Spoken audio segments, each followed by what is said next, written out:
Olá, bom dia, boa tarde ou boa noite, dependendo do horário que você está assistindo esta videoaula.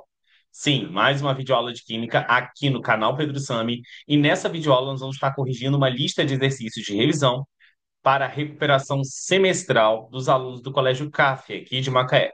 Então, se você é inscrito no canal e quer aprender mais sobre NOx, cálculo de NOx, ligações químicas, se você também quer aprender sobre funções inorgânicas, se você quer aprender também sobre classificação das reações, balanceamento e relações numéricas do mol, eu te aconselho a ficar nesse vídeo, a interagir, a curtir, a compartilhar com demais colegas que estão aí em fase de recuperação. E sem mais delongas, vamos corrigir a recuperação do terceiro bimestre e do quarto bimestre, que inclui esses assuntos já citados.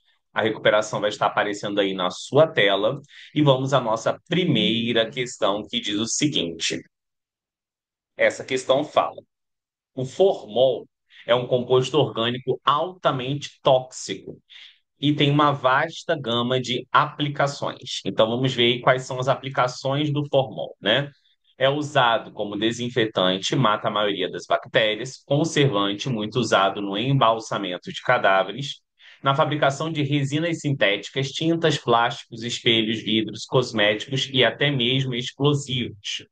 Dê a fórmula eletrônica do formol. Bom, gente, para a gente dar a fórmula eletrônica do formol aí, a gente tem que lembrar de uma coisa bem interessante, né? O formol é um composto covalente, eu sei disso porque se a gente for pegar aqui a fórmula química do formol, que é o CH2O, nós vamos perceber o quê? Nós vamos perceber que o carbono, ele é um ametal,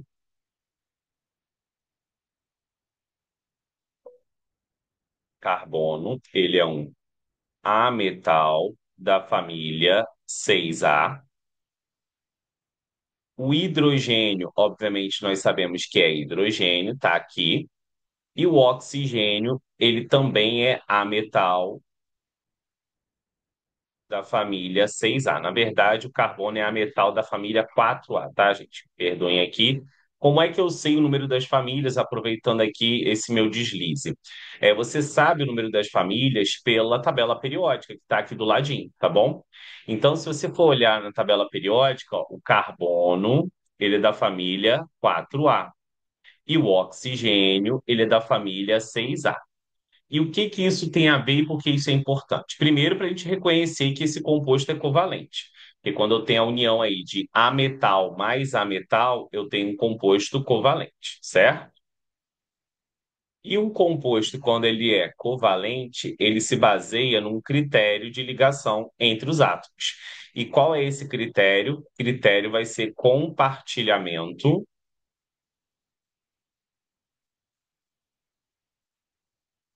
ou melhor, vou botar aqui compartilha elétrons. E aí, para eu saber como é que é essa configuração, para eu montar a fórmula eletrônica, nós temos que lembrar onde que está o átomo central. O átomo central vai ser aquele átomo que vai estar em menor quantidade, tá? Então é interessante sabermos isso. Átomo central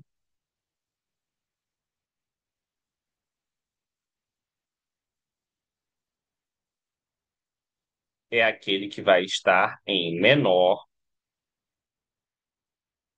quantidade. E aí, qual desses átomos é o que está em menor quantidade? Obviamente, tem dois: o carbono, que está com uma quantidade 1, e o oxigênio, que também está uma quantidade 1. Então, quando eu tenho um átomo que está em menor quantidade e os dois estão em menor quantidade, como é que a gente vai desempatar isso? Então, também vai ser aquele que faz mais ligações.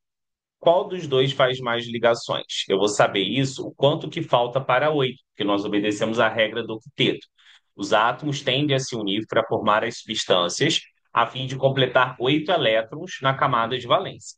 Então, se o oxigênio é da família 6A, para 8 faltam 2, por isso vai fazer duas ligações, dois compartilhamentos.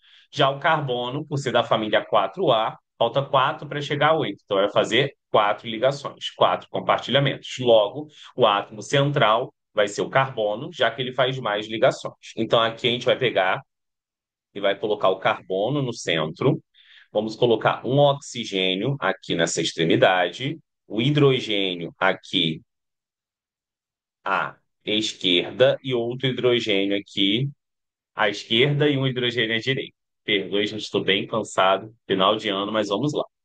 Então, aqui quer dizer que eu tenho quatro elétrons no carbono. Eu vou colocar esses elétrons posicionados estrategicamente assim. Por quê?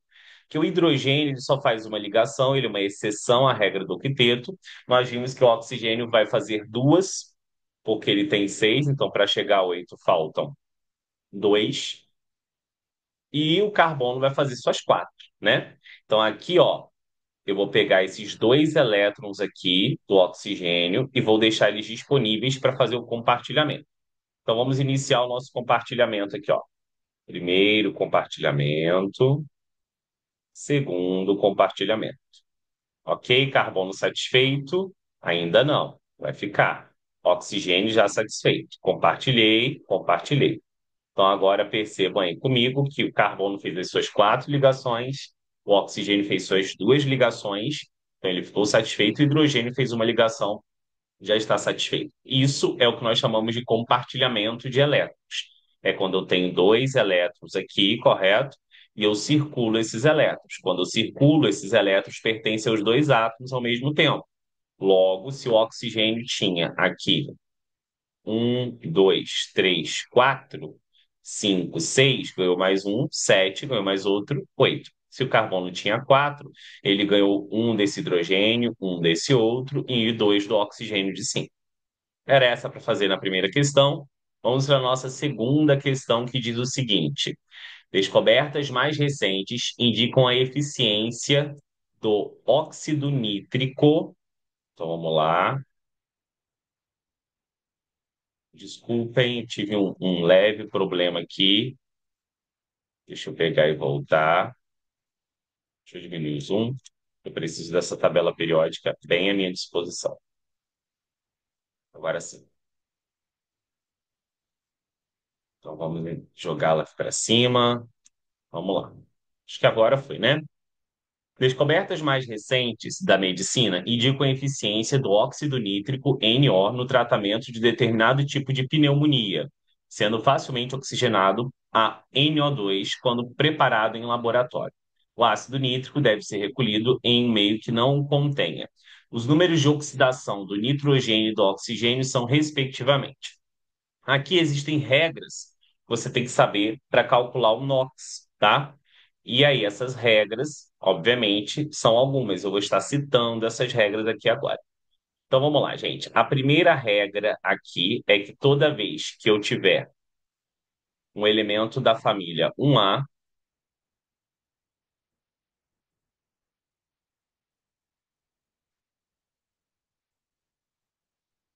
e a prata, nós sabemos aqui que o NOx vai ser igual a mais um.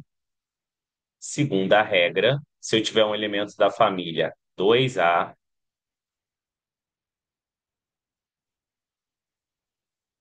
zinco e cádmio, quer dizer que o NOx é igual a mais 2.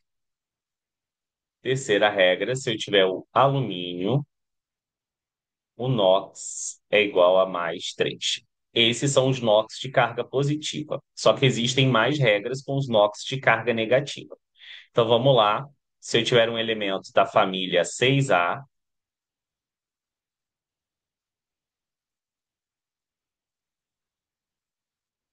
no final da fórmula,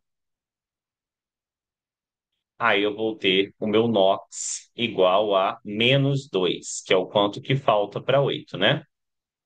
Quinta regra, se eu tiver um elemento da família 7A no final da fórmula, aí eu vou ter aqui também o NOx igual a menos 1, ok? Bom, quais são as outras regras que são mais genéricas, universais, por assim dizer? Temos regras. Então vamos continuar aqui a nossa cobertura de regras. Deixa eu colocar um pouco mais para cima isso daqui. Agora, regras mais gerais. A soma do NOx tem que ser igual a zero, tá? A soma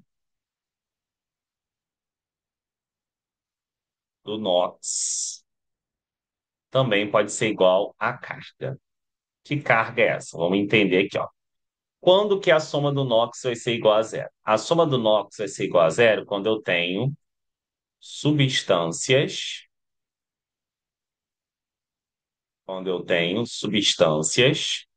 compostas, ok?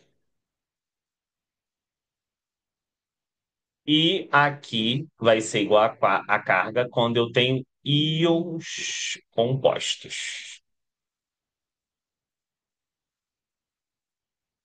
O que que são íons, professor? São átomos ou grupos de átomos que apresentam uma carga, né?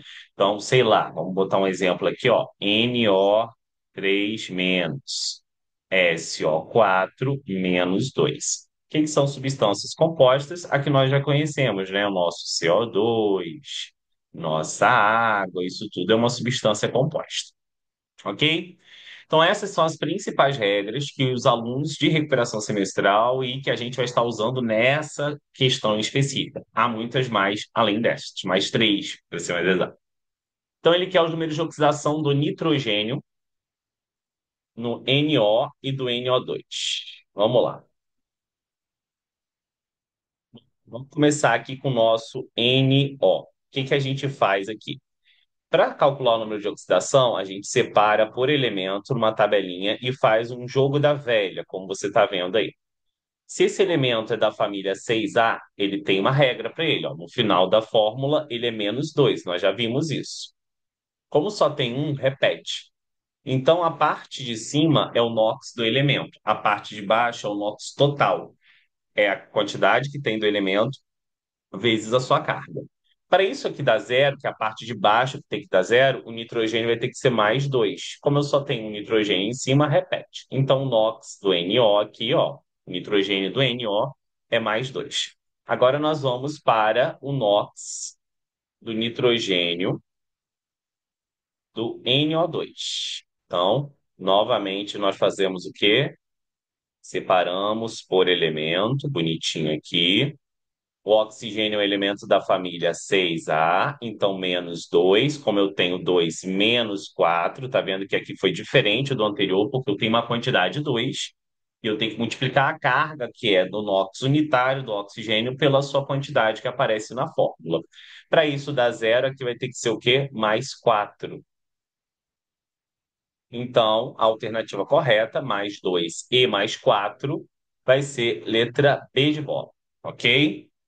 Vamos para a nossa próxima questão, que é a questão de número 3, que diz o seguinte: o elemento químico enxofre pode formar dois óxidos moleculares, SO2 e SO3.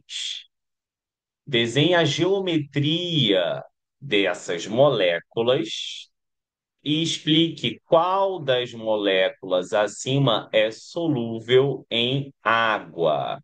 Bom, que iremos fazer nessa questão de número 3 aí?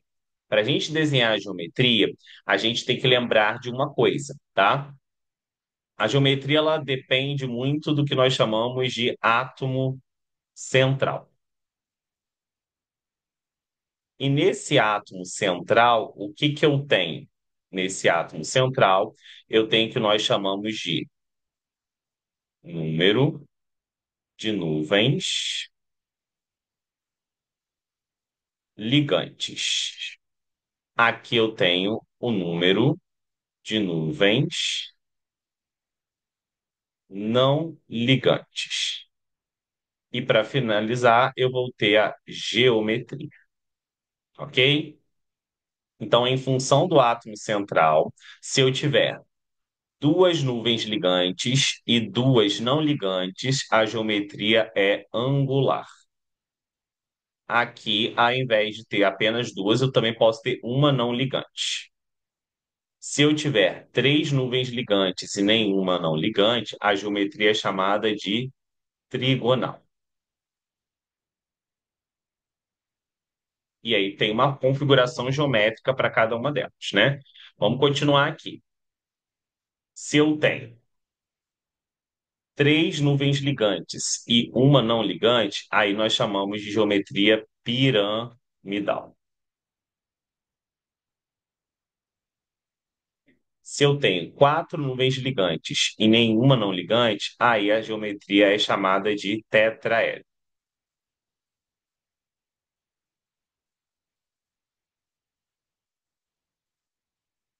E se eu não tenho nenhuma dessas regras, se for aqui o meu sem regra,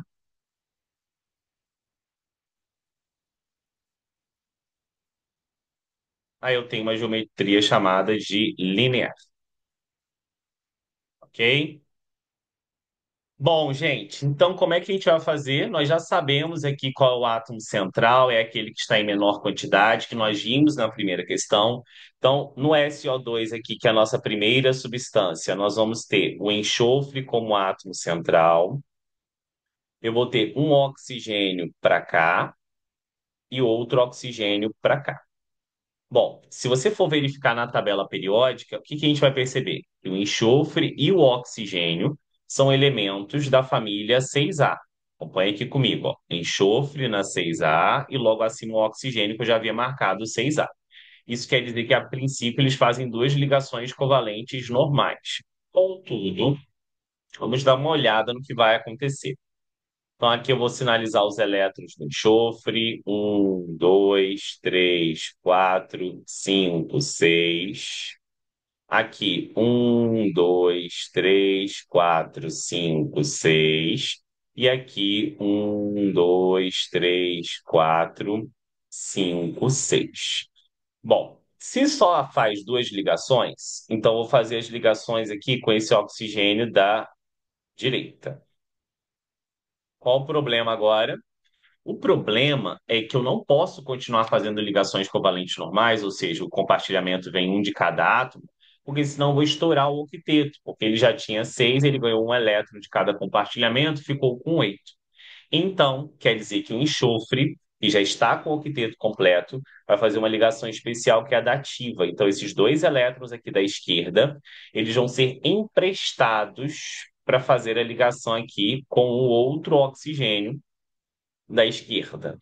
Então perceba que o oxigênio não entrou com nenhum elétron nessa ligação, ó. Os seis elétrons dele permaneceram intactos e o enxofre doou dois desses elétrons, né? E aí ele não perdeu nem ganhou o enxofre e automaticamente o oxigênio que tinha seis ganhou dois e ficou com oito. Essa é o que nós chamamos de fórmula eletrônica. E aí existe o que nós chamamos de fórmula estrutural, que é o S dupla O simples O. E aí sobra um par de elétrons aqui. E agora que vem a questão das nuvens ligantes e não ligantes. Então perceba que aqui eu tenho uma, duas nuvens ligantes.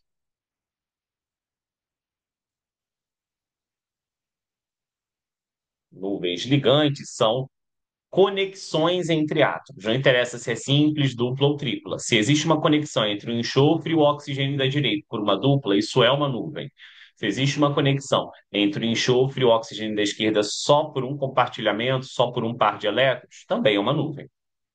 E aqui eu tenho aqui também as minhas nuvens não ligantes, que são essas daqui de cima, ó. Isso daqui é uma nuvem não ligante.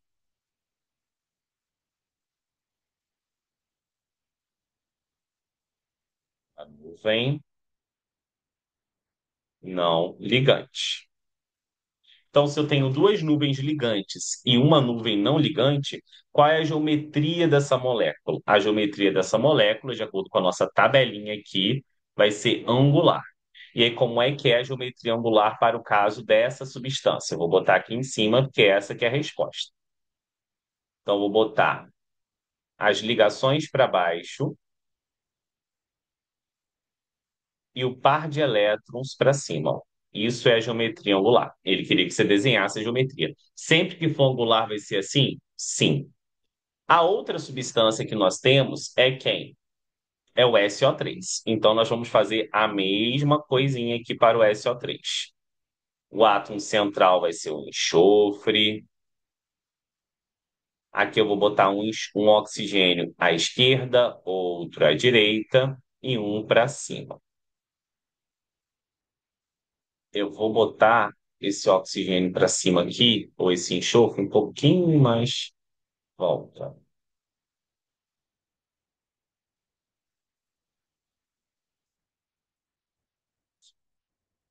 Então, eu vou botar esse oxigênio aqui um pouquinho mais para cima. Isso, e um pouco menor. Então, aqui novamente eu vou ter 6 elétrons do enxofre, porque vimos que ele é da família 6A. 6 elétrons para o oxigênio. 6 elétrons para esse outro oxigênio aqui. E mais 6 elétrons para esse outro oxigênio aqui. E aí o enxofre quer fazer duas ligações covalentes normais, que é aquela onde um elétron vem de cada átomo, com esse oxigênio aqui, ó, da direita, e acabou. Todas as outras ligações que excedem as duas normais dele, do enxofre, que é o átomo central, vão ser dativas. E a dativa nós vimos, né? Não é um que entra com elétron e outro com elétron. Os dois elétrons vão vir do átomo central que já alcançou o octeto. Lembrando que para fazer ligações desse tipo, primeiro você tem que fazer as covalentes normais. Então ali vai ter dativa em cima e embaixo também vai ter dativa. Ó.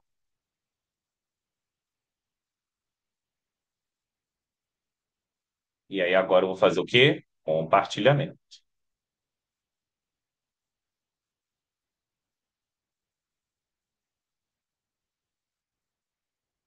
E agora?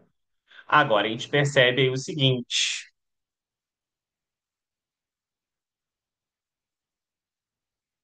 Então, eu vou ter o que aqui? Enxofre simples, dupla direita, simples esquerda. Qual o número de nuvens ligantes e não ligantes que eu tenho, né? Ainda não é geometria, tá, gente? É porque não daria para colocar aqui embaixo. Aqui eu tenho uma, duas, 3 nuvens ligantes. Nenhuma não ligante, não sobra nenhum par de elétrons aí em cima do enxofre. Se eu tenho 3 nuvens ligantes, a geometria dele vai ser o quê? 3 nuvens ligantes, nenhuma não ligante, olha aqui embaixo, trigonal. Trigonal me lembra de um triângulo, né? Pela palavra. Exatamente, os átomos vão se dispor no espaço de forma a formar um triângulo.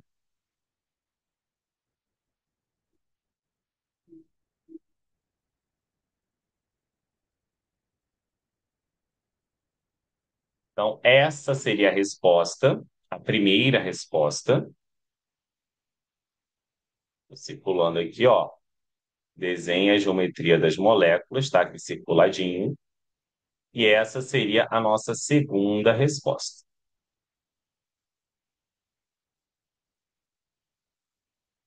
Agora, a gente vai para a próxima etapa. Qual delas é solúvel na água? Aí você tem que lembrar que a água, que é H2O, é polar. Então, as que vão ser solúveis na água também vão ser aquelas que são polares. E como é que eu vou traçar essa polaridade? Essa polaridade, ela vai ser traçada pelo vetor de polo. Então, aqui, ó, polaridade.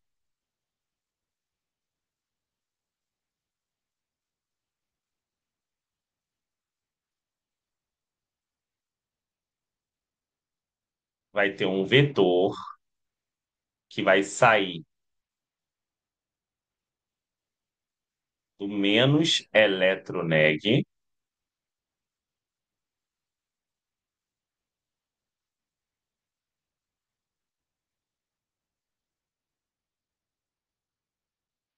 em direção ao mais eletronégativo,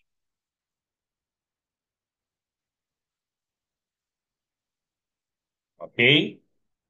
E como é que a eletronegatividade acontece na tabela periódica? Eletronegatividade, nós já vimos que é para cima e para direita. Então, o átomo que estiver mais para cima e mais para a direita vai ser o mais eletronegativo. Então, entre o enxofre e o oxigênio, que é o mais eletronegativo? O oxigênio está mais acima, então ele é o mais eletronegativo. Se ele é o mais eletronegativo, o que que vai acontecer? Vetor para o oxigênio. Vetor para o oxigênio. Esses dois vetores somados vão dar um vetor resultante para baixo. Esse vetor resultante para baixo quer dizer que esses vetores não se anularam. E aí, quando não se anulam, a molécula é polar. Agora, a mesma coisa aqui nessa outra, o SO3. Aqui eu tenho vetor para o oxigênio, vetor para o oxigênio. Esses dois vetores vão dar um vetor para baixo, que vai se anular com esse outro que está para cima. Então, esta molécula aqui, ela vai ser o quê? Apolar. E qual delas vai ser solúvel em água? Vai ser o SO2, porque tem a mesma polaridade. Semelhante, dissolve, semelhante. Muito trabalhosa essa questão, né? Muito bonita.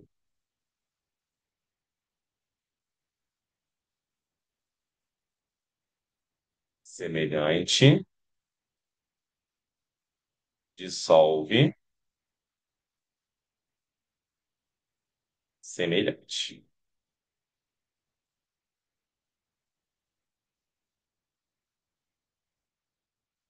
Logo, o SO2, que vai ser o quê? Solúvel, porque ele é polar.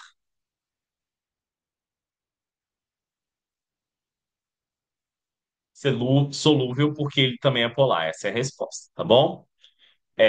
Vamos para a próxima questão, que é a questão 4, que diz o seguinte: em algumas regiões do país, não é raro encontrar ao mesmo tempo condições aeróbicas e anaeróbicas em partes diferentes de um mesmo lago, particularmente no verão, devido à ocorrência de um fenômeno conhecido como estratificação, ocasionado pela diferença de temperatura da água. As espécies químicas que estão presentes nas camadas diferenciadas do lago estão mostradas na figura abaixo. E aí ele pede qual o NOx de cada uma das substâncias aí, do nitrogênio, do carbono e do enxofre nos íons. Aí você tem que lembrar que o fato deles ser íons, a carga vai ser igual à soma do NOx, certo? Então vamos começar com o primeiro aí para ver se está correta a letra A, que é o NH4+. Então aqui NH4+. Ó, NH4+. O que que nós fazemos aqui? Exatamente, separamos por elemento. Então, o hidrogênio ele é mais um, como eu tenho 4 mais 4, a soma tem que dar zero, então o nitrogênio tem que ser menos 4.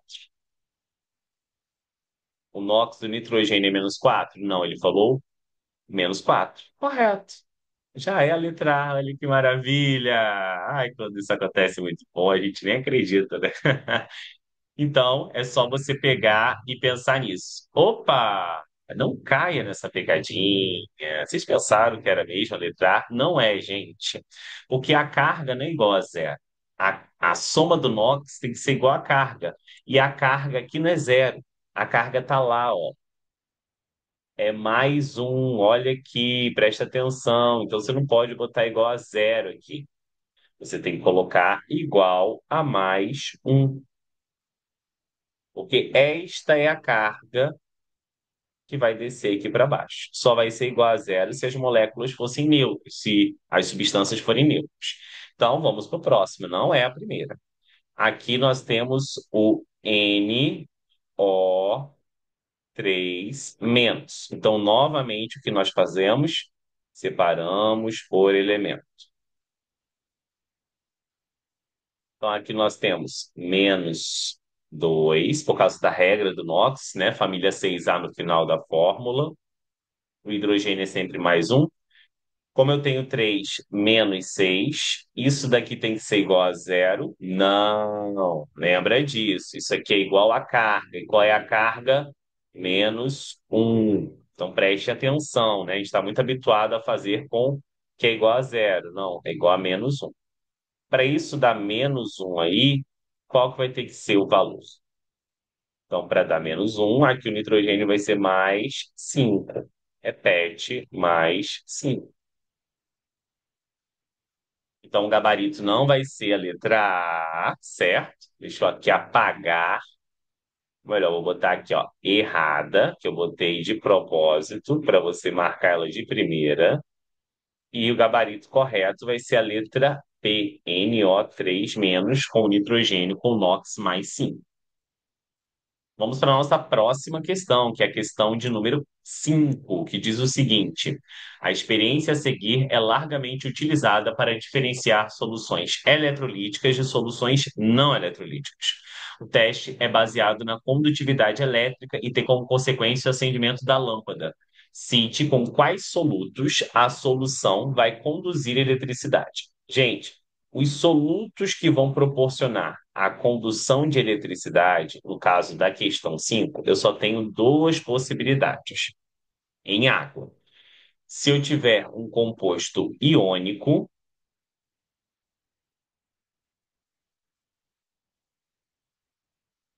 e aí o que que é um composto iônico? É aquele que na sua fórmula química tem o quê? Exatamente. Metal mais ametal. Ou ainda, se eu tiver o quê? Um composto que é classificado como ácido. Um composto que é classificado como ácido é aquele que começa com hidrogênio,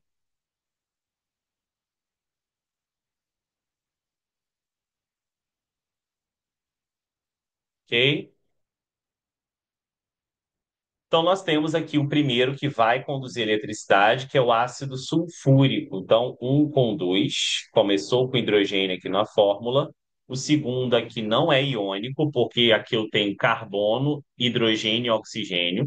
E tanto carbono como oxigênio são ametais. É só você dar uma olhada aqui na divisão da tabela. Estão após essa divisãozinha maior em negrito. Então, são o quê?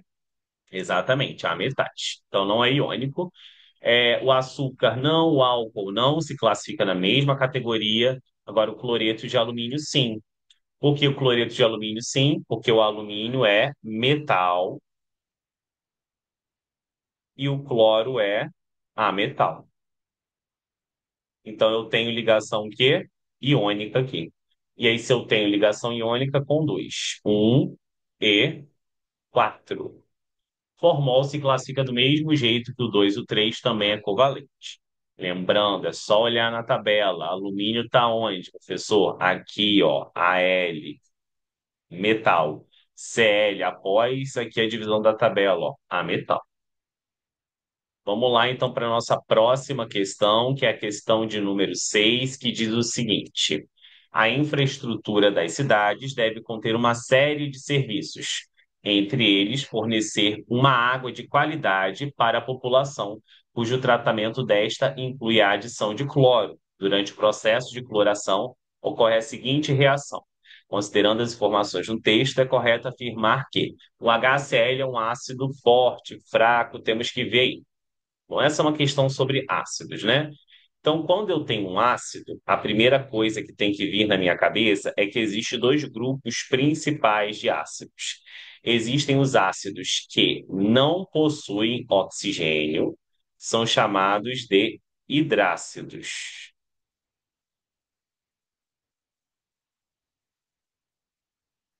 Então, os hidrácidos são aqueles sem oxigênio. E quando eu tenho um ácido sem oxigênio, eu tenho três classificações quanto à força. Então, aqui. Então, eu posso ter um ácido que é classificado como forte. Eu tenho um ácido que pode ser classificado como moderado,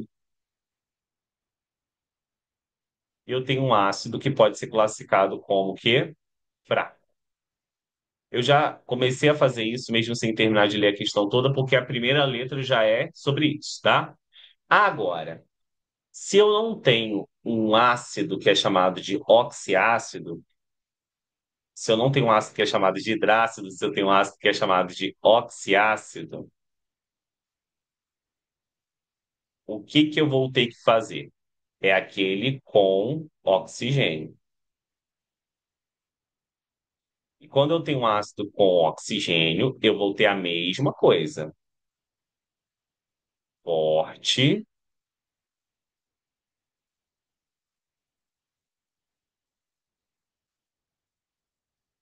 moderado e fraco.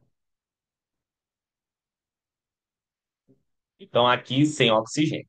Quando eu tenho um ácido que é com oxigênio, ele tem uma fórmula geral que é HX elemento OY. Se a subtração,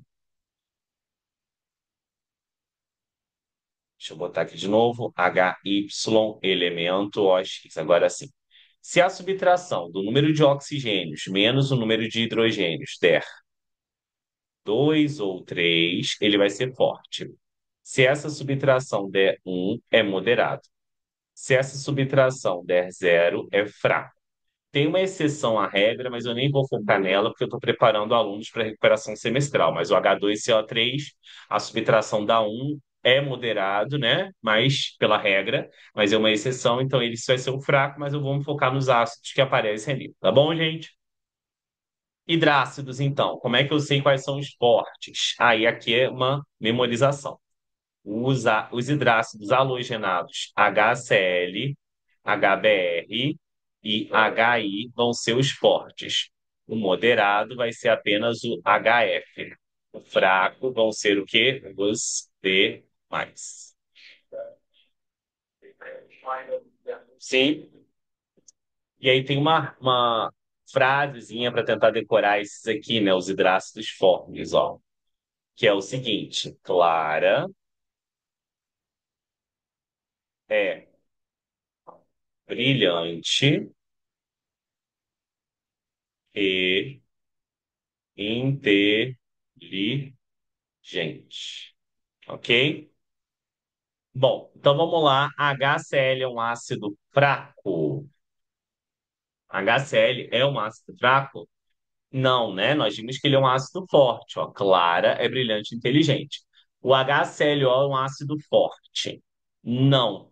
Porque se eu subtrair a quantidade de oxigênio desse aqui, do HClO, que é um, menos a quantidade de hidrogênio, que também é um, o menos um vai dar zero. Então ele vai ser o quê? Fraco. O HCl é o ácido hipocloroso. Quando eu tenho hidrácidos, tá? Quando eu tenho hidrácidos, eles vão terminar sempre em hídrico. Já oxiácidos, depende de uma tabela de NOx, que vai terminar em oso ou em ico. Ele está dizendo que HCl é o ácido hipocloroso. Não. O HCl aqui vai ser o ácido, terminando em hídrico, clorídrico.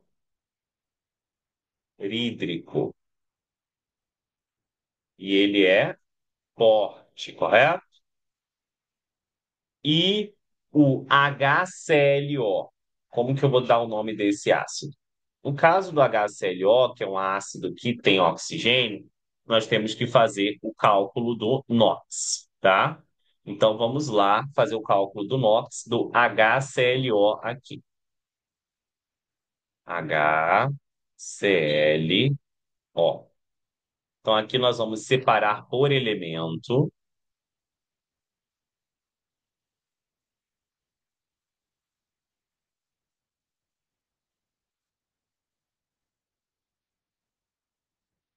Aqui nós vamos ver que o hidrogênio ele é mais um, como eu só tenho um, repete.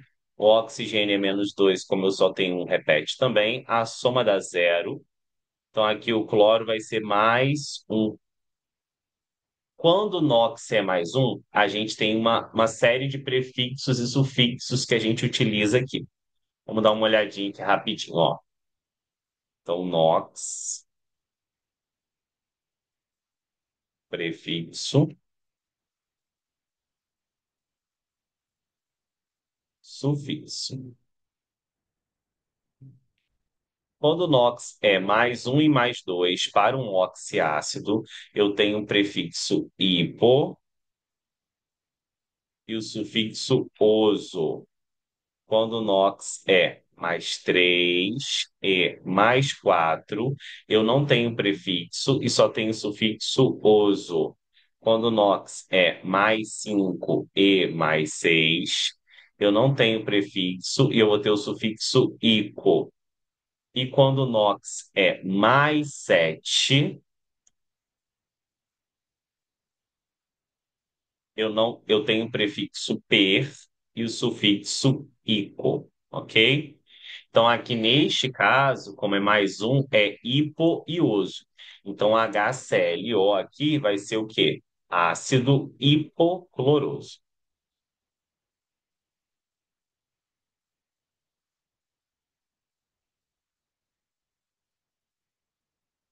E esse ácido hipocloroso é um ácido que fraco que nós vimos por causa da subtração de oxigênio e hidrogênio.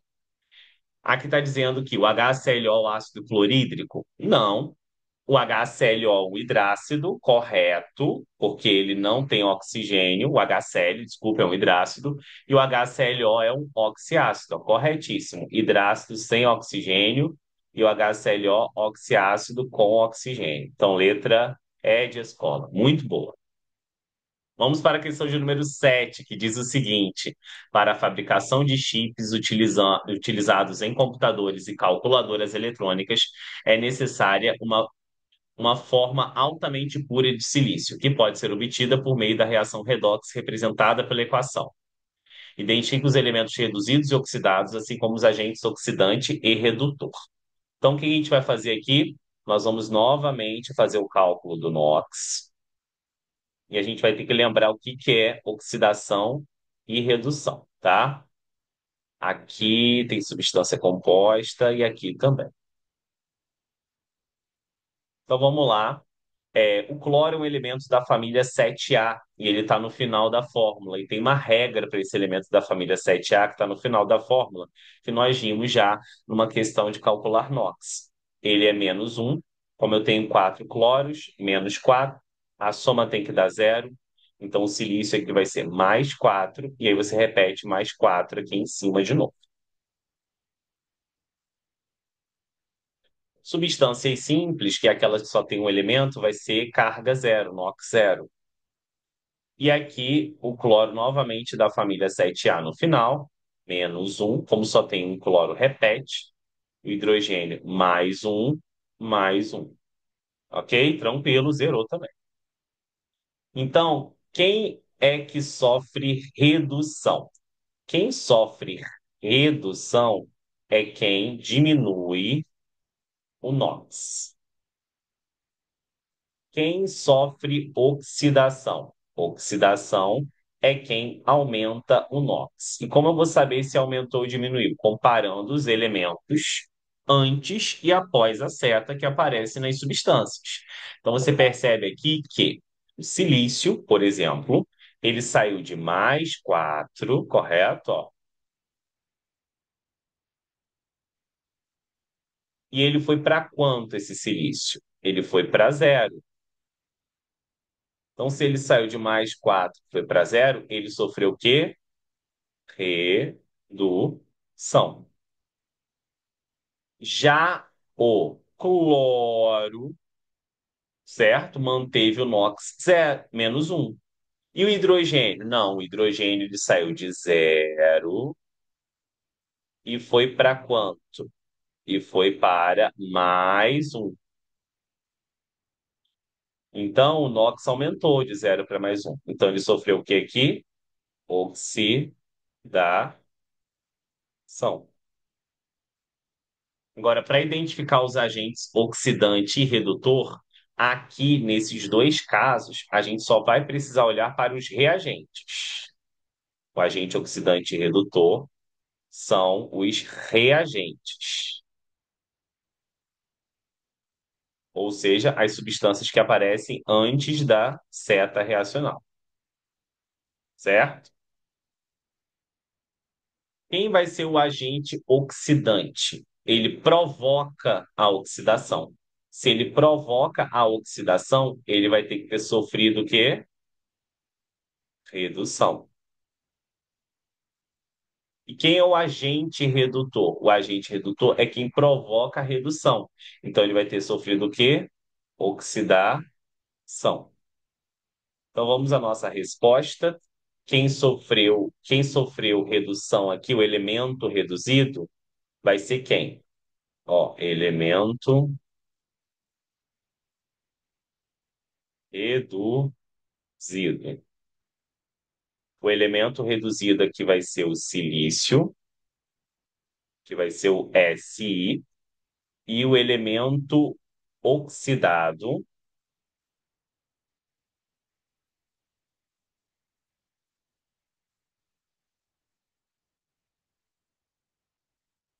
vai ser quem aqui? O elemento oxidado, o H, ok? E agora a gente vai para uma outra etapa, que é agente oxidante e redutor.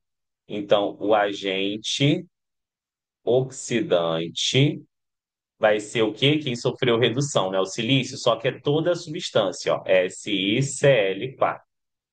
É toda a substância que contém o elemento que sofreu o quê? Redução.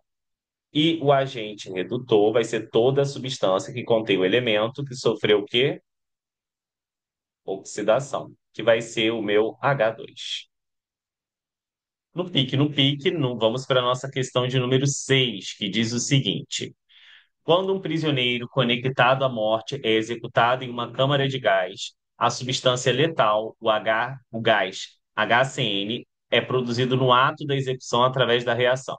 Os reagentes e produtos desta reação pertencem às funções inorgânicas. Então, aqui nós temos que revisar funções inorgânicas. Então, no número 8 aqui, ó, a gente tem que pensar no seguinte: o que é um ácido? O que é uma base? O que é um sal? E o que é um óxido? Um ácido vai ser uma substância que começa com H na fórmula. Uma base vai ser uma substância que termina com OH na fórmula. Um sal é uma substância que não começa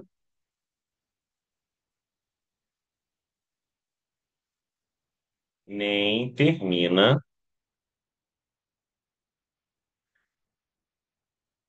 com H ou OH, ok? E um óxido vai ser uma substância que tem dois elementos,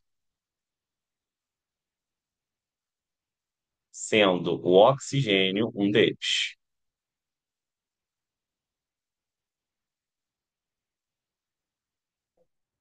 E aí? Então, primeiro aqui que é o NaCN.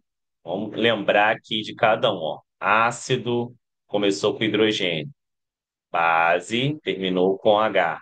Sal não começa e nem termina com H. Óxido, dois elementos e um deles o oxigênio. Aqui temos uma exceção no ácido, que é o H2O e o H2O2, que não vão ser o quê? Ácidos, apesar de começarem com o hidrogênio. Esses aqui vão ser o quê? Óxidos. Porque possuem dois elementos e um deles é o oxigênio. Então, a primeira substância aqui, ó, vai ser o quê? Sal, isso mesmo. Não começa, nem termina, nem tem oxigênio. A segunda substância, ela começa com hidrogênio na fórmula. Então, aqui a segunda substância é um ácido. Aqui, novamente, começou com hidrogênio na fórmula. E esse 2 aí é só do balanceamento. Ácido. E aqui, ó, novamente, foi um sal. Então, os reagentes e produtos pertencem às funções sal e ácido ou ácido e sal. Sal e ácido, letra C de casa. Vamos para a próxima, número 9. Ao participar de uma festa, você pode comer e beber em demasia, apresentando sinais de má digestão ou azia.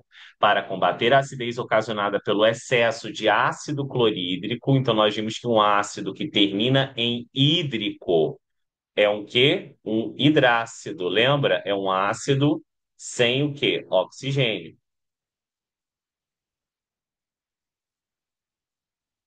Seria bom ingerir uma colher de leite de magnésia. E você tem que lembrar que o leite de magnésia é uma base, que é aquilo que termina com quê? Com OH. Hidrácido vai ser ácido, vai começar com H. Então a gente tem que ver essa fórmula aí. Então, a correta, primeira que é a base que ele está mencionando, todas começam com isso, ó, só que aqui eu tenho magnésio, aqui eu tenho magnésio, aqui eu tenho magnésio. Então, ali não é magnésio, é manganês, né? Então, como ele fala hidróxido de magnésia, tem que ter o quê? O magnésio.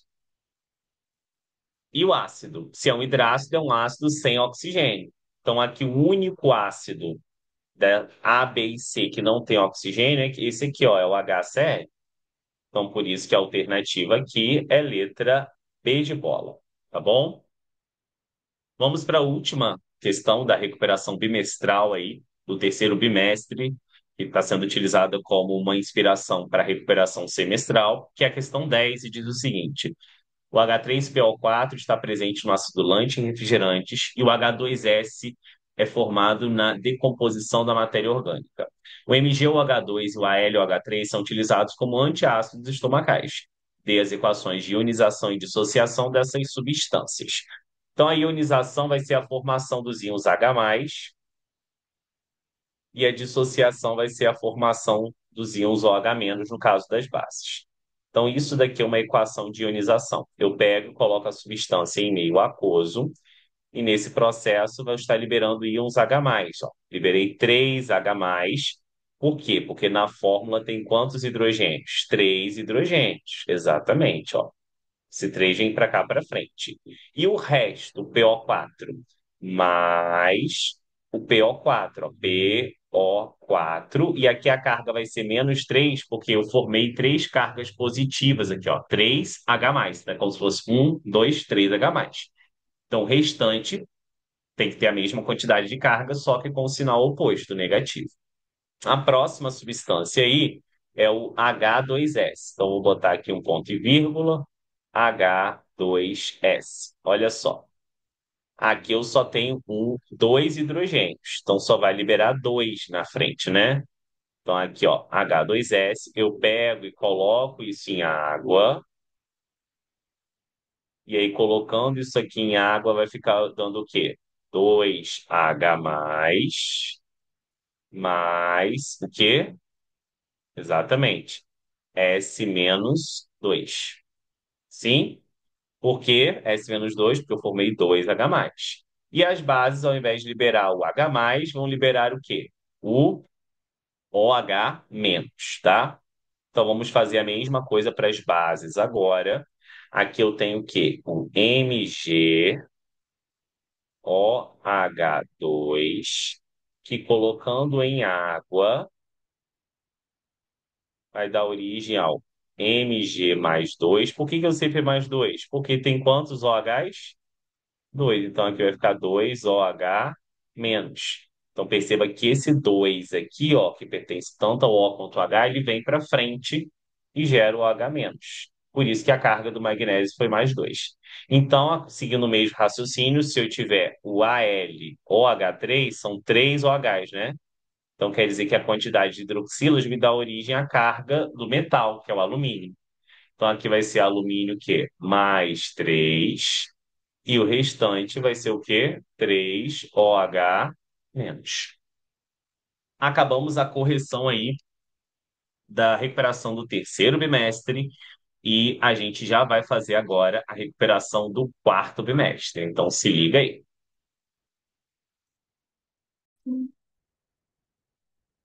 Então vamos lá, gente, vamos continuar aí a nossa correção da nossa recuperação bimestral da primeira série, aí, o quarto bimestre. Lembrando que a recuperação semestral vai ser uma coletânea de 10 questões retiradas ou da recuperação bimestral do terceiro bimestre, que nós já corrigimos, ou do quarto, que estaremos corrigindo agora.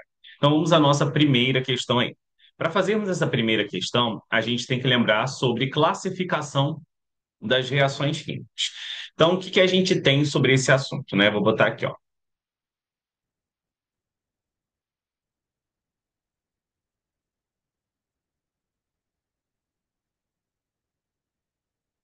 Classificação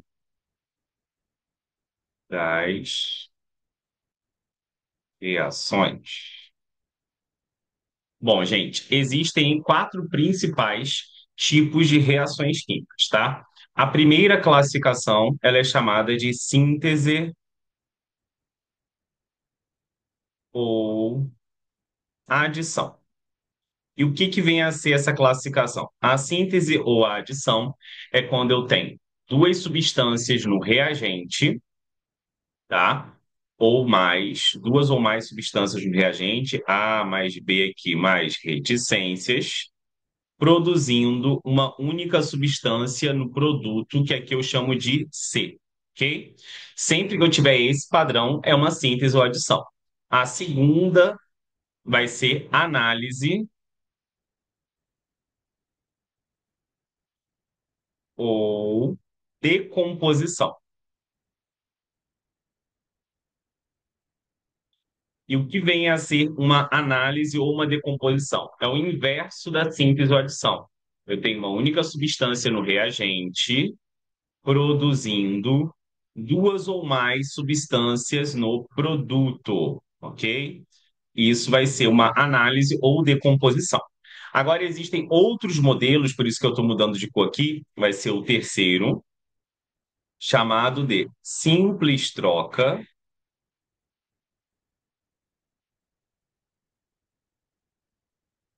ou deslocamento.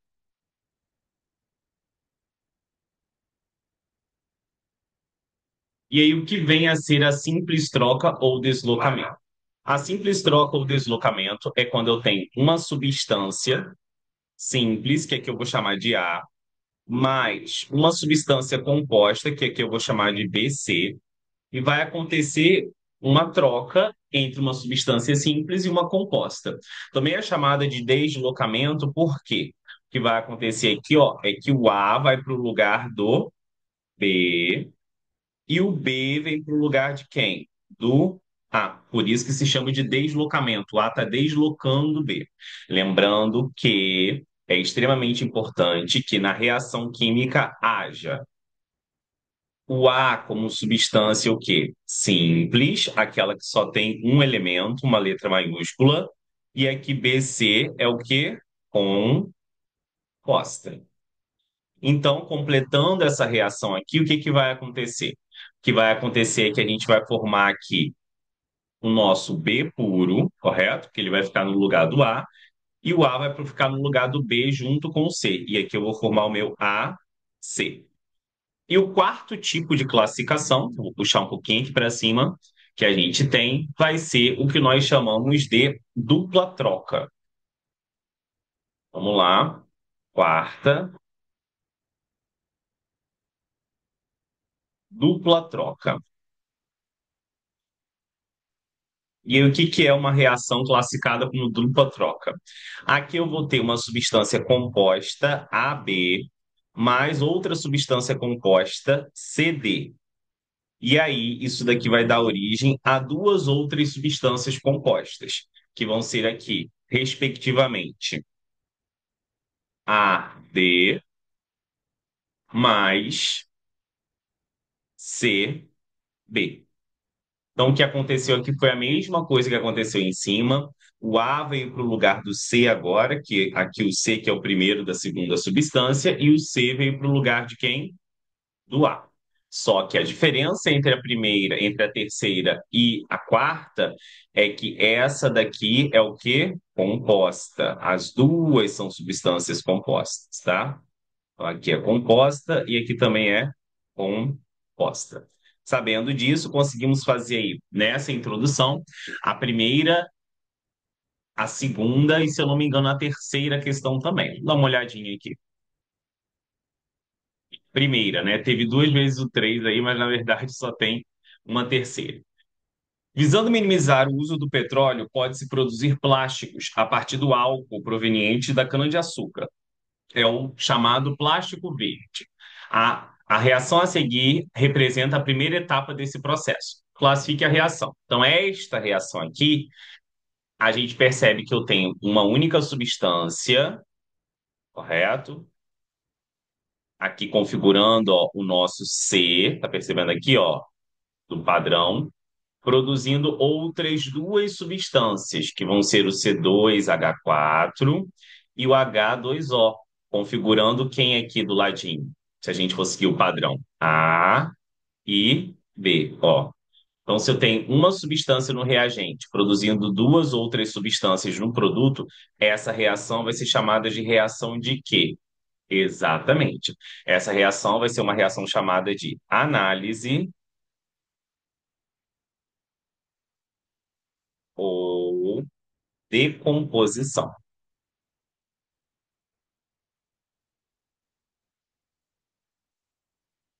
ok?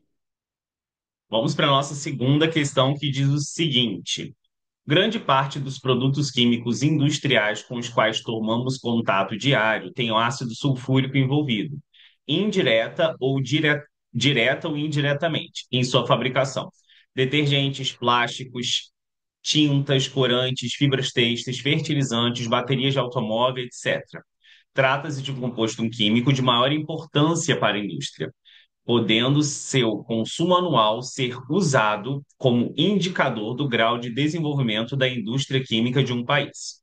Industrialmente, esse ácido pode ser obtido a partir da pirita de ferro, que consiste basicamente em sulfeto ferroso de acordo com as reações.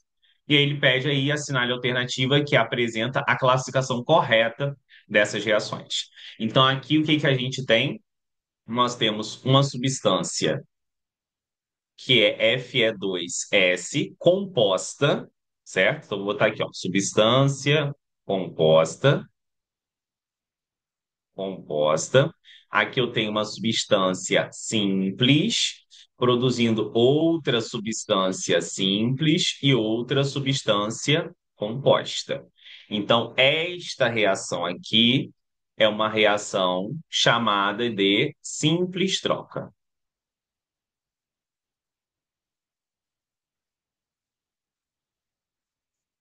Simples troca ou deslocamento, ok? Já a segunda, eu tenho o quê? Eu tenho uma substância, duas, produzindo uma única substância. Então, esta reação aqui é chamada de síntese ou adição, certo? Na terceira, eu sigo o mesmo padrão. Uma substância no reagente, uma segunda substância no reagente, produzindo uma única substância no produto. Então, essa daqui também é uma reação de quê? Síntese ou adição. E aí, como eu tenho simples troca ou deslocamento, síntese e síntese, o gabarito aqui é a letra C, ó. Deslocamento, síntese. Desculpa, deixa eu voltar aqui. Simples troca, síntese, síntese. Letra D de dado, ok? Vamos para a nossa próxima questão aí, que é a questão de número 3. E a questão de número 3 diz o seguinte: o consumidor brasileiro já está informado de que os alimentos industrializados que ingere contêm substâncias cuja função básica é de preservá-los da deterioração. Alguns exemplos dessas substâncias são conservantes, antioxidantes, antiumectantes. Se aí ele fala de algumas substâncias aí, eu pulei para a leitura não ficar cansativa. Qual das substâncias a seguir possui maior massa molar? Então, ele dá a massa de cada um dos átomos dos elementos que compõem as moléculas dessa substância. E o que você tem que fazer? Fazer a massa molar uma a uma e verificar qual que é a maior. Então, aqui nós temos a primeira, que é o H3BO3. No caso do H3BO3, eu tenho hidrogênio, multiplico por 3. Aqui eu vou ter o boro, boro é 11, e o oxigênio aqui vai ser 16 vezes 3. Então, no caso do meu H3BO3, vai ficar o seguinte: 3 mais 11 mais 48.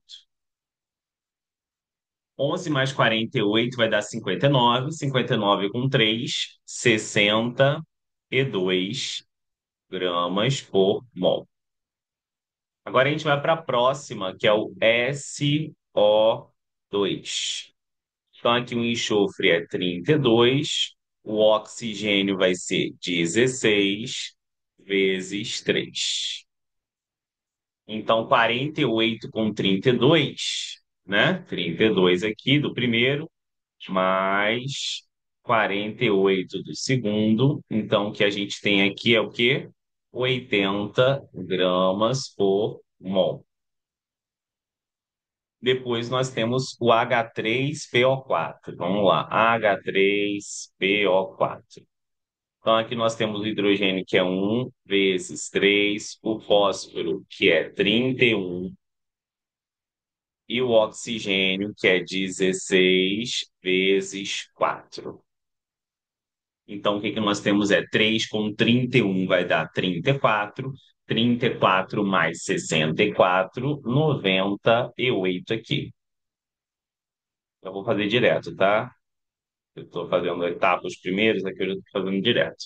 64 com 31, 35, 95, 95 com 3, 98.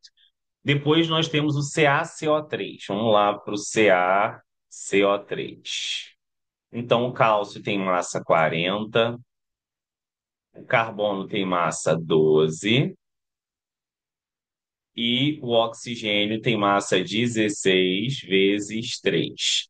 Então, aqui a minha soma vai ser igual a 52 com 48 vai dar 100.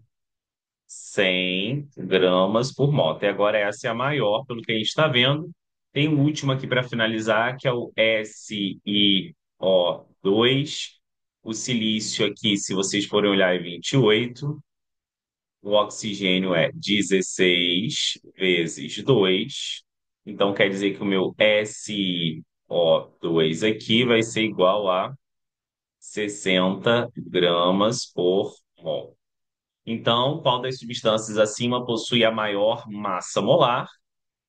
A que possui maior massa molar vai ser o CaCO3,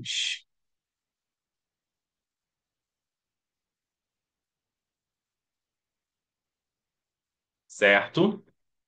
Vamos para a nossa próxima questão, questão número 4, que diz o seguinte: o consumo excessivo de sal pode acarretar o aumento da pressão das artérias, também chamada de hipertensão. Para evitar esse problema, o Ministério da Saúde recomenda consumo diário máximo de 5 gramas de sal, 1,7 gramas de sódio. Uma pessoa que consome a quantidade de sal máxima recomendada está ingerindo um número de íons sódio igual a. Então, ele quer saber qual é o número de íons sódio, ó, que uma pessoa, certo? Que esteja ingerindo o máximo de sal, e nesses 5 gramas tem 1,7 gramas de sódio. E agora, José? Agora, José, você vai ter que pensar no seguinte: você tem que lembrar da relação básica do mol, que é o quê? Um mol de qualquer coisa corresponde a 6 vezes 10 elevado a 23 átomos ou moléculas daquela coisa, que vai ser também igual a massa molar, e também vai ser igual a 22,4 litros se eu tiver um gás nas CNTPs. E o que que é um gás na CNTP? Nas condições normais de temperatura e pressão, um gás na CNTP é quando ele está a 0 graus Celsius e 1 atm, ok? E a massa aqui, lembrando, é grama por mol, tá? Bom, o que que ele quer saber? Se ele deu a massa e ele quer saber a quantidade de átomos, então tem que relacionar o quê? Eu vou ter que estar relacionando a massa molar, que é a soma das massas dos átomos, só tem o sódio, então só vai ser o sódio, com o número de átomos, que é 6 vezes 10 é o quê? A 23. Então, o que que eu já sei dessa relação aí? Eu já sei que 6 vezes 10 elevado a 23 átomos de sódio ocupam uma massa de 23 gramas, que ele deu aqui, ó, dados da massa do sódio. Essa é a massa molar. Como só tem o sódio aí na fórmula química, só Na, só 23. Só que ele não quer saber a quantidade de átomos que tem em 23, ele quer saber a quantidade de átomos que tem em quê? Em 1,7. Então, o que que eu vou fazer aqui? Quando eu tenho 1,7 gramas, eu vou ter que quantidade de átomos? X átomos de sódio, que é o Na. Então, isso aqui eu estou relacionando grandezas diretamente proporcionais. Então, isso aqui eu tenho que fazer o quê? Multiplicar meios por extremos para achar o meu valor. Então, aqui vai ser 23x igual a 6 vezes 1,7. 6 vezes 1,7 vai dar 10,2 vezes 10 elevado a 23. Então, x vai ser igual ao quê? 10,2 vezes 10 elevado a 23 dividido por 23. Então, isso daqui está dando x 0,44 vezes 10 elevado a 23.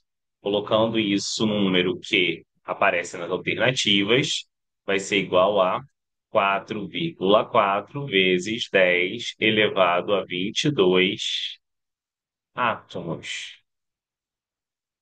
E aí a alternativa correta para isso vai ser a nossa letra D de dado, ok?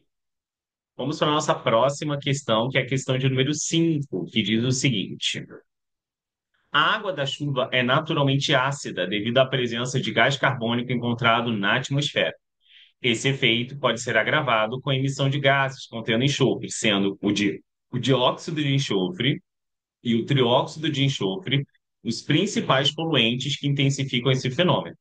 Um dos prejuízos causados pela chuva ácida é a elevação do teor de ácidos no solo, implicando diretamente a fertilidade na produção agrícola de alimentos. Para reduzir a acidez provocada por esses óxidos, frequentemente é utilizado óxido de cálcio, um óxido básico capaz de neutralizar a acidez do solo. E as fórmulas químicas dos óxidos citados no texto. Então, olha só, quando eu tenho óxidos, eu tenho dois tipos de óxidos, né? Quando eu tenho óxidos formados por ametais, e aí como é que eu sei que é um ametal? Obviamente, você sabe que é um ametal porque você vai ter a tabela periódica no final, e à medida que você tem a tabela periódica no final, você tem aí, eu peguei e importei a imagem errada, calma aí. E à medida que você tem a tabela periódica no final, há uma divisão, certo? E nessa divisão há aí o que que é metal e o que que é ametal. Então, olha só, acompanhe comigo aqui, deixa eu só colocar essa tabela com esse tamanho aqui para dar na questão e, ao mesmo tempo, a gente conseguir visualizar aqui. Acho que agora foi. Reduziu um pouco, né? Então, olha aqui. É, Deixa eu ver se aqui vai estar. Talvez fique isso. Acho que agora ficou bom. Então, o que que a gente tem nessa tabela aí? Nessa tabela, a gente sabe que são óxidos formados por ametais, porque eu tenho enxofre aqui, ó. O primeiro é o dióxido de enxofre. Ele está após essa escadinha que tem um negrito mais acentuado aqui, tá percebendo?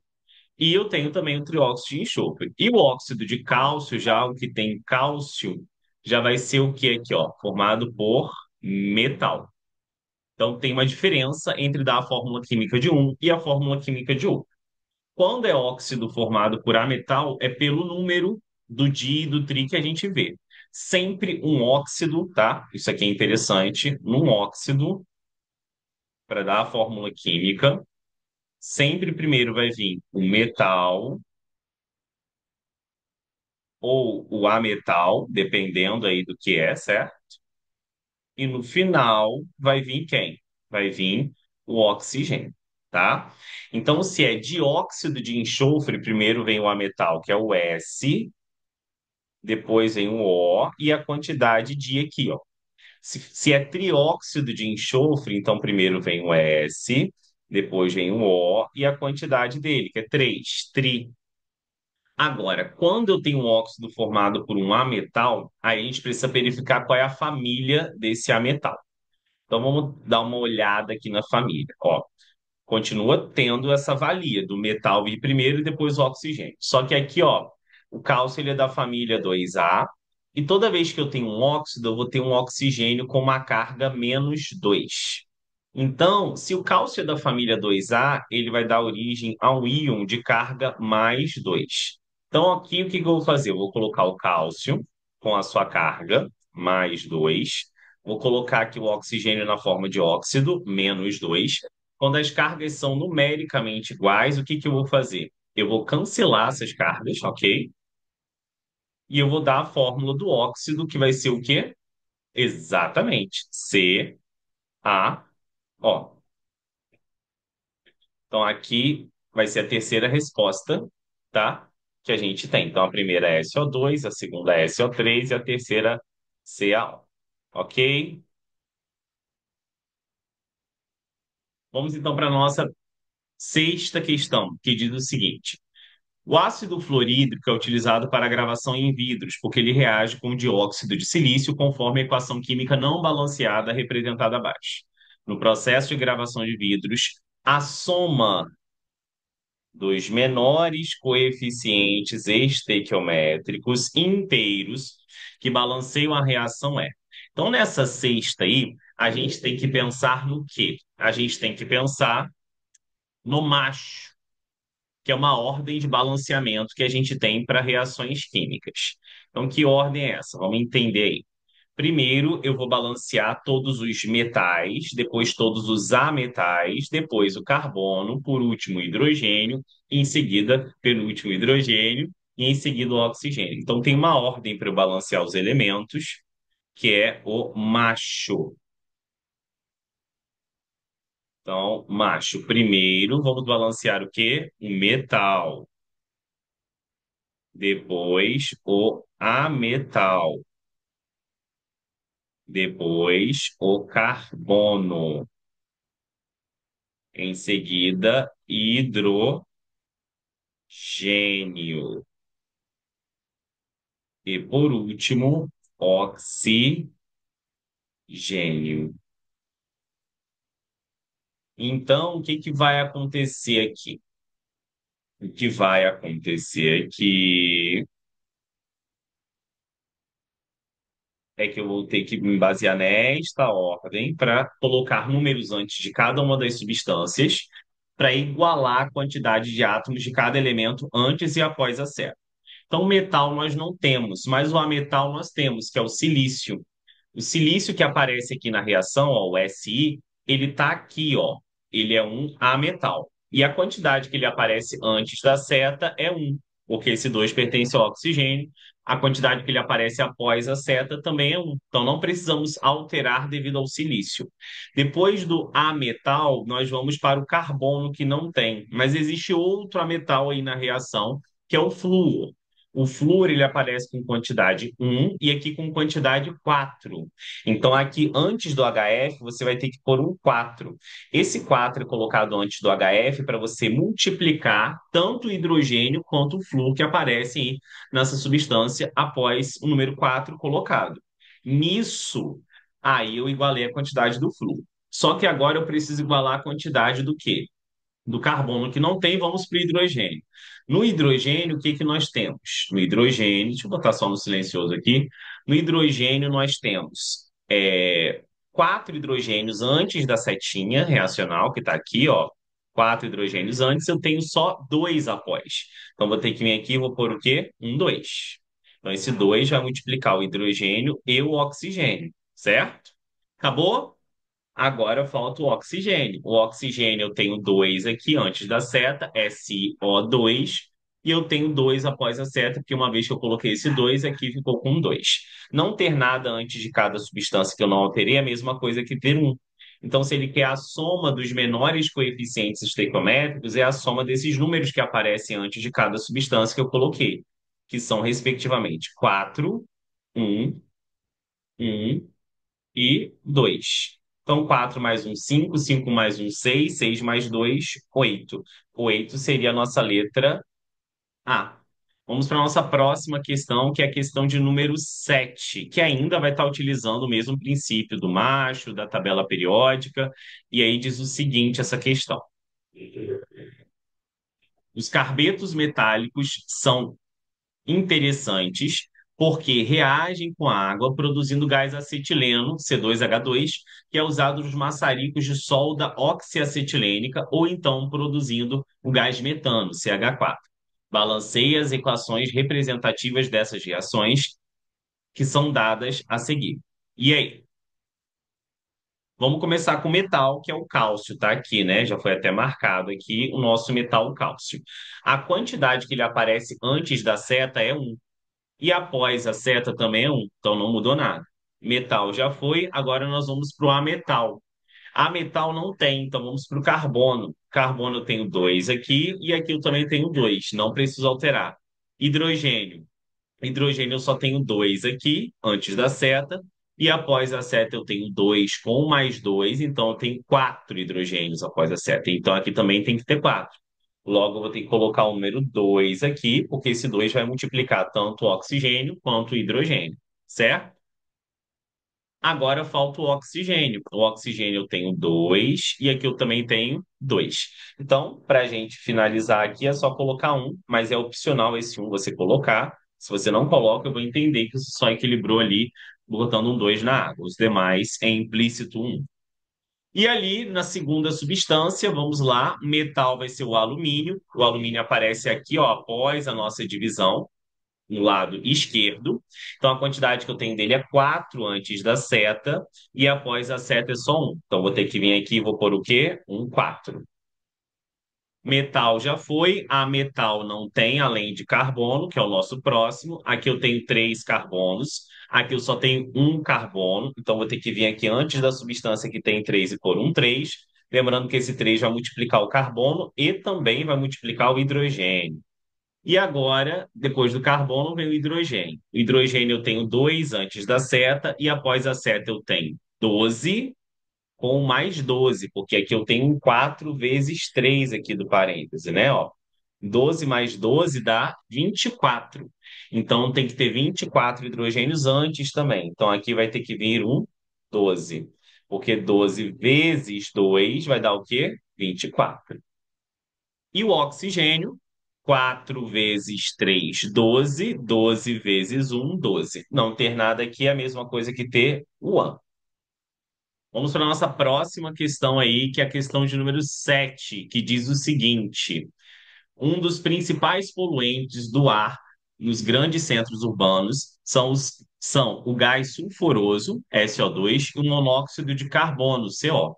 O SO2 é proveniente das indústrias que queimam combustíveis fósseis, carvão e petróleo. Já o CO provém da combustão incompleta da gasolina em veículos automotivos desregulados. Sabendo-se que o SO2, causador da chuva ácida, e o CO, causador da inibição respiratória, são óxidos, suas classificações são respectivamente. Então, para a classificação de óxidos, a gente existem inúmeras classificações, mas aqui eu só vou me ater nas que aparecem aqui, tá? Então, aqui, a primeira classificação possível é se eu tenho um óxido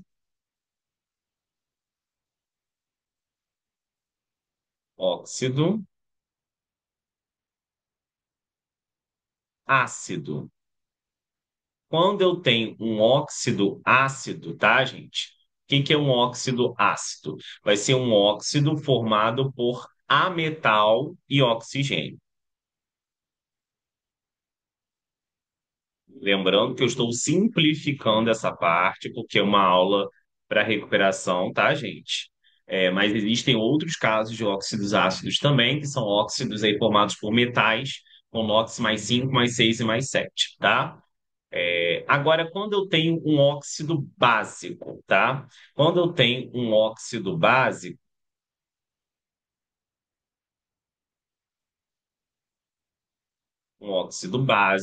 já vai ser um óxido formado por o quê? Por um metal da família 1A ou 2A, mais o oxigênio, né? Obviamente que o oxigênio vai ter em todos, tá bom?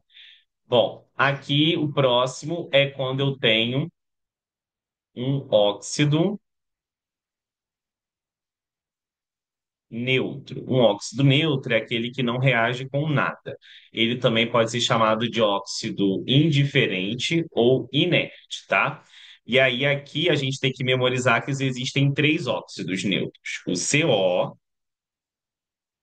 o N2O e o NO, ok?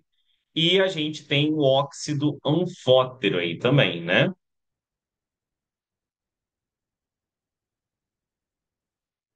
O anfótero ele também foi citado. O anfótero é quando eu tenho um óxido que apresenta um metal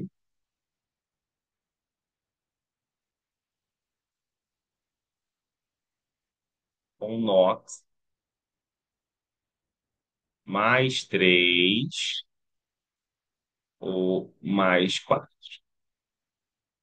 Então, se você for verificar, o meu primeiro aí, o SO2, tá? O SO2, o que que a gente tem no SO2? Nós temos um enxofre como ametal. E se nós temos um enxofre como um ametal, quer dizer que isso daí vai ser o quê? Óxido ácido.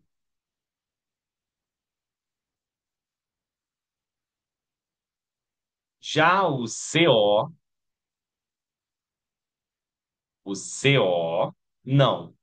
O CO, apesar do carbono ser ametal, ele não vai ser óxido ácido, ele é uma exceção dos óxidos ametálicos, ele vai ser um óxido neutro. Desculpa aí, porque a mesa tá bem, bem complicadinha hoje, gente. Meu Deus. Também a ponta, ela já deu tudo que tinha que dar, vou trocar. Bom, vamos para a última aí, que é a questão número 9, que resgata um pouco da parte de estequiometria. Obviamente, óxido ácido e neutro vai ser a nossa letra E.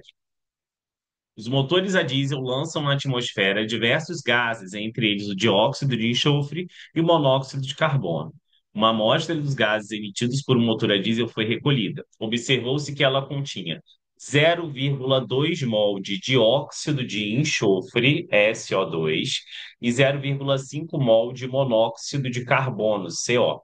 E ele quer a massa total em gramas referente à amostra dos gases.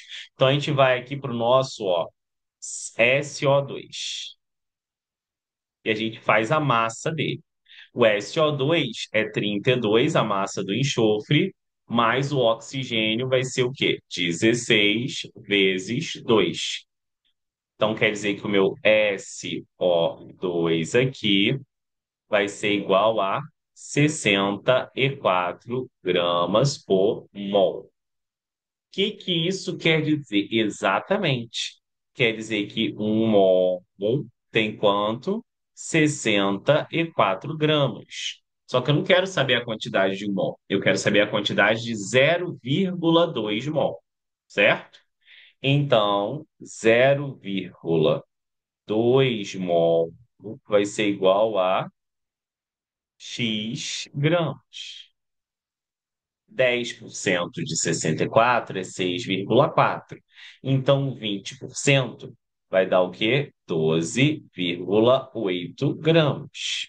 Só que eu tenho o próximo, que é o CO. Então, vamos fazer a mesma coisa para o CO e depois fazer a soma das massas. Ó.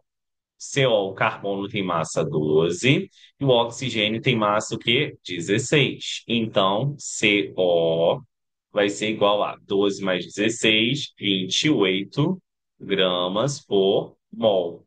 Isso quer dizer que um mol tem 28 gramas. Só que eu não tenho um mol, eu tenho meio mol, que é 0,5, é metade. Então, a metade de 28 vai ser quanto aqui? Exatamente, vai ser 14 gramas. O que que eu faço agora? Ele não quer a massa total? Então, a massa total, MT, vai ser igual a 12,8 mais 14. Então, a massa total, MT, vai ser igual a 26,8 gramas. E o gabarito vai ser nossa letra C de casa. Se você gostou desse vídeo, por favor, curta, compartilhe, se inscreva no canal.